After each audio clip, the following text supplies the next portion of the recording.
সে কি কথা দিয়ে রাখবে না, চোখ ছুঁয়ে দেখবে না।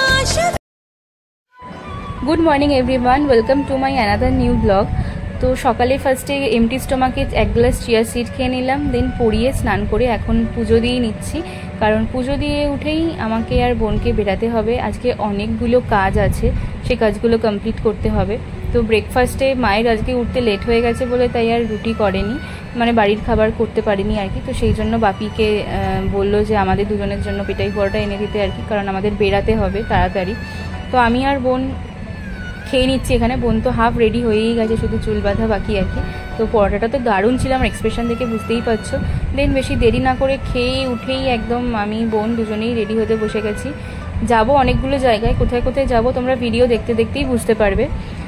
তো একদম রেডি শেডি হয়ে সানস্ক্রিন লাগিয়ে একদম আমি রেডি হয়ে আবার আমার বোনকে রেডি করাতে হবে। তো এখানে বোনও চলে এসেছে চুল বাঁধার জন্য। ওকে আমি সবসময় বলি যে আমার কাছে চুল বাঁধার আগে চুলের জটটা ছাড়িয়ে হাতে ক্লিপ গার্ডার নিয়ে তারপর আসবি, তাহলে তাড়াতাড়ি হয়ে যাবে। আর ও কিচ্ছু করেনি। যাই হোক, দেন ওর সাথে আমার একটু মিসআন্ডারস্ট্যান্ডিং হলো, দেন ও রাগও করেছিল, তারপর ওর রাগ ভেঙে গেছে। দেন আমরা ফাইনালি রেডি হয়ে বেরিয়ে পড়েছি। মুখে হাসি দেখেছো তো, মানে দিদিভাইয়ের সাথে বেরাতে যে কি মজা পায় আর কি। মানে আমি যা করব ও যদি সেগুলো করতে পারে আর কি, ওর খুব খুশি হয় আর কি। তো আমি আর বোন প্রথমেই হাতে দেখছিলে দুটো স্কুল ব্যাগ ছিল, ব্যাগ দুটো যথেষ্ট ভালো ছিল, কিন্তু একটা একটা করে দুটো চেন কেটে গেছিলো আর কি, মানে বইয়ের ভারে, বোনেরই বেসিক্যালি ব্যাগ ওগুলো, বোনের বইয়ের ভারে ওটা ছিঁড়ে গেছিলো, চেনটা আর কি কেটে গেছিলো, ছিঁড়ে যায়নি, কেটে গেছিলো। তো সেটাকেই রিপেয়ার করতে দিলাম ফার্স্টে। তো তারপরে চলে আসলাম রেশন দোকানে। এবার রেশন দোকানের ব্যাপারটা তো তোমরা জানোই যে মাসে একবার করে সেখানে ভিজিট না করলে মানে অসুবিধা হয়ে যায়, কী সব প্রবলেম হয় আর কি। তো সেই জন্য ওখানে আপডেট করাতে নানারকম ফিঙ্গারপ্রিন্টের ভেরিফিকেশান হ্যানা ত্যানা নানারকম সব কিছু করাতে গেছিলাম আর কি। দেন আমার কিছু জিনিসপত্র নেওয়ার ছিল, তো মা বললো যে ওখানে যখন যাচ্ছিস ওখান থেকেই নিয়ে নে আর কি।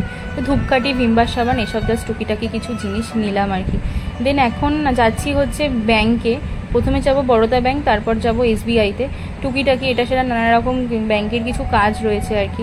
তো দেন রাস্তায় যেতে যেতে দেখলাম স্নেক প্ল্যান্ট এরকম একটা বাড়ির সামনে এরকম ফেলে রেখেছে আর কি।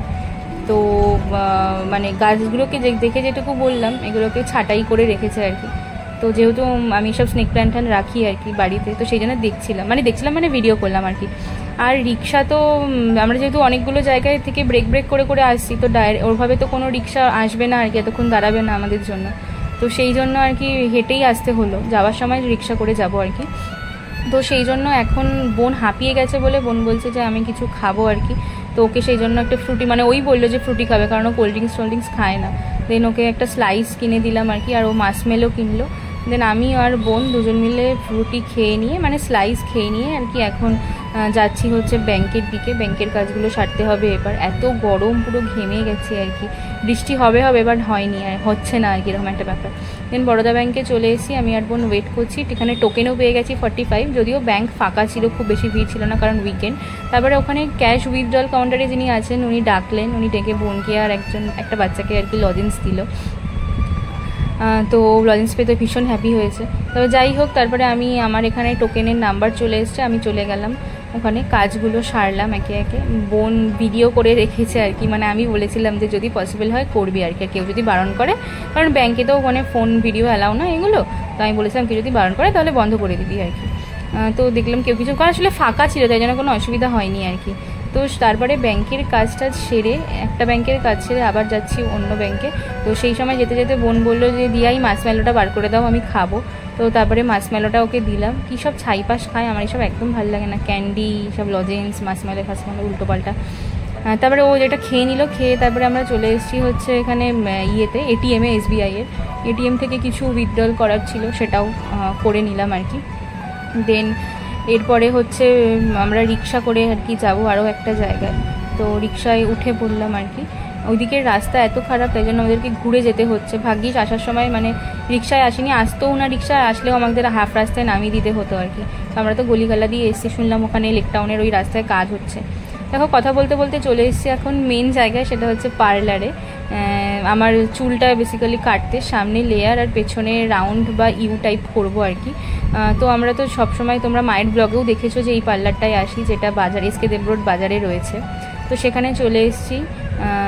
এখানে এখন চুলের কাটিং হবে, আমার হেয়ার কাটিং হবে আর কি। তো একটুখানি ক্যাচ মেরে নিচ্ছি তোমাদের সামনে, একটু দেখাচ্ছি আর কি আমার নিজেকে। দেন আন্টি ভালো করে আমার চুলটাকে কম্ব করে নিল, কম্ব করে দেন হেয়ার কাটিং স্টার্ট করবে। তো যেহেতু চেনা জানা আর কি, তো সেই জন্য গল্প করছিলাম এটা সেটা নানান রকম আর কি। যাই হোক, তো এই আন্টি খুবই ভালো চুল কাটে আর কি। তো আমার মায়েরাও যখন যদি চুল কাটে কখনো আর কি, এখান থেকেই কাটে। আন্টি খুব ভালো চুল কাটে। তোমরা যারা আমাদের লোকালিটি থেকে ভিডিওটা দেখছো তারা কম বেশি চেনো আর কি এই পার্লারটাকে, বা এই আন্টিটাকেও হয়তো চেনো। তো ওই আমাদের দোকান নিয়েই কথা বলছিল, যে এখন 2টো দোকান হয়েছে আর কি, বা তারপরে ওই দোকান কেমন চলছে হ্যানা ত্যানা, তো নানা রকম কথা বলতে বলতে দেখো আমার এখানে হেয়ার কাটিং হয়ে গেছে। তো এখানে আমার চুলটা ড্রায়ার দিয়ে আর কম্ব দিয়ে একটু সেট করে দেওয়া হচ্ছিলো, রোলার দিয়ে, কম্ব না রোলার আর ড্রায়ার দিয়ে চুলটাকে সেট করে দেওয়া হচ্ছিলো। তো আন্টি বলছিলো যে চুলটা সেট করে দিলাম, তুই চুলটা বেঁধে যাচ্ছিস। আমি বললাম আন্টি এত গরম পড়েছে, আমি কোনোভাবেই চুল ছেড়ে রেখে যেতে পারবো না, একটা ক্ল্যাচার আমাকে দিতেই হবে। যাই হোক, একটা ক্ল্যাচার দিলাম, তোমাদেরকে দেখালাম চুলটা কেমন কেটেছে, যদিও ভালো করে বোঝা যায়নি জানি। যাই হোক, দেন ফেরার সময় দেখলাম নার্সারি একটা, মানে নার্সারি না একটা গাছের দোকান আর কি চোখে পড়লো। তো সেখানে এরিকা পাম নেবো বলে ভাবছিলাম, কিন্তু এতটা জার্নি হয়ে গেছে, এত খাটাখাটি হয়েছে, আর এরিকা পাম যে বয়ে বয়ে নিয়ে যাব আর আমার পক্ষে সম্ভব ছিল না। তবে হ্যাঁ, বাজারে এই দোকানটায় না গাছের দামগুলো তুলনামূলক অন্য দোকানের থেকে অনেক কম। তো যাই হোক, ফাইনালি বাজারের রাস্তা দিয়ে যাচ্ছিলাম। আজকে তো উল্টো রথ ছিল, সেই জন্য দেখি বাঁশি, জগন্নাথ দেবের নানান রকম মূর্তি এগুলো সব বিক্রি হচ্ছিল। তো এইভাবে বকবক করতে করতে আমরা বাড়ির পথে চলেই এসেছি। আর এখানে একটা মজার ঘটনা ঘটেছে, একটা গান শুনি, আমি আর বোন গানটা করছিলাম, তোমাদের একটু গানটা শোনাচ্ছি, ঠিক আছে? এরকম গান হচ্ছিল যে সাদ জাগে স্বপ্ন জাগে খুশির দিনে বেশি দূরে না, সখী হবে গরবে নিমা, থালা বাটি সাজিয়েছি ডালে ভাতে মাছে, খেতে যা যা ভালোবাসো সব দেওয়া আছে, ভালো করে পেট ভরে খাও গো সাধেরই ভোজন। জানি তোমরা হাসছো রীতিমতো, বাট এই গানটা আমি আর আমার বোন প্রায়শই আর কি মানে করি এভাবে নাটক করে করে আর কি। তো সেটাই তোমাদের সাথে শেয়ার করলাম, এই গানটা শুনে আমি আরও হাসতে হাসতে করছিলাম। তো যাই হোক, এখানে এখন যেতে যেতে ছোটো ঠাম্মার সাথে দেখা হলো, ঠাকুমার সাথে কথা বলছিলাম। আসলে আমার দাদু আইসিইউতে ভর্তি, অসুস্থ, হঠাৎ করেই সুগার প্রেশার বেড়ে যায় আর কি। তো এই নিয়ে কথা হচ্ছিলো, অনেকক্ষণ কথা টথা বললাম, দিয়ে তারপরে বাড়ির জন্য আসছিলাম। তো ঠাম্মা বললো যে তোরা যাচ্ছিস তাহলে চল, আমিও যাব, কারণ বাড়ি যাবোই আর কি। তো ঠাম্মার সাথে গল্প করতে করতে বাড়ি আসলাম। বাড়ি এসে তো হাঁপিয়ে গেছি, কখন বেরিয়েছি, কত কাজ সারলাম, তারপর ফিরলাম আর কি আমরা 2 বোন মিলে। তারপরে বাড়ি এসে বোন বানালো এই DIYটা, সেটা তোমাদের সাথে শেয়ার করলাম আর কি। কি সুন্দর বানিয়েছে, এই মাসমেলোটা এই বক্সে ছিল, মাসমেলোর বক্সটা খালি হয়ে গেছে, খেয়ে নিয়েছে, এর মধ্যে বানিয়েছে, কি সুন্দর বানিয়েছে দেখো। যাই হোক, ভিডিওটা এখানেই শেষ করছি।